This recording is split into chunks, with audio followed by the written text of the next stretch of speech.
Hello guys, pag-usapan lang natin si Kyla Estrada at Catherine Bernardo. Ayon nga naman kasi sa mga pinagpepestahan, lagot na. Kyla Estrada, pinagpepestahan ginagaya short hair ni Catherine Bernardo. Sino ba mas maganda sa kanilang dalawa? Na bet ng karamihan. Pero, mas okay daw magdala itong si Kyla Estrada kesa kay Catherine Bernardo. Dahil ba si Catherine Bernardo, meron siyang Mayor Mart Alcala, kaya binabati ko siya.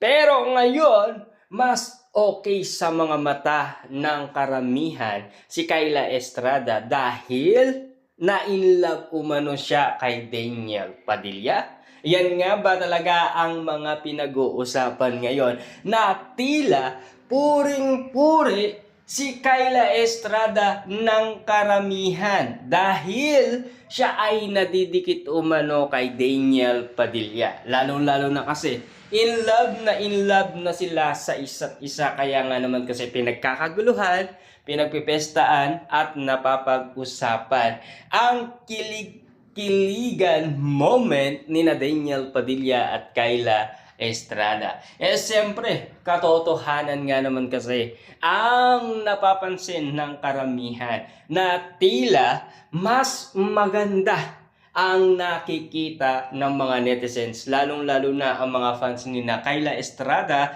at Daniel Padilla sa bawat galawan ni Kyla Estrada. Lalong-lalo na si Daniel Padilla, mas gumagwapo ayon kasi sa karamihan dahil in love na to ng todong-todo kay Kyla Estrada.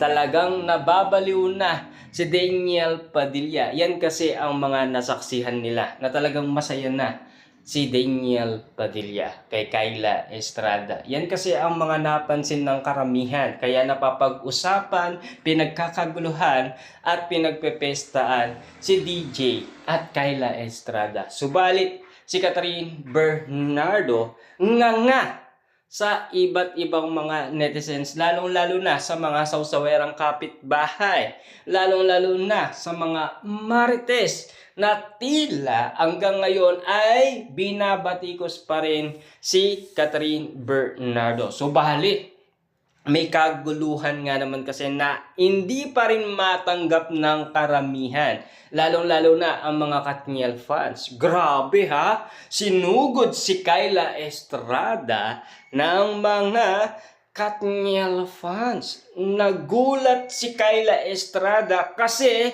siya ang napili ni Daniel Padilla, hindi ang kanilang idolong si Catherine Bernardo. Mas bet na bet ngayon ni Daniel Padilla si Kyla Estrada, 'di ba? Grabe lahat 'yan.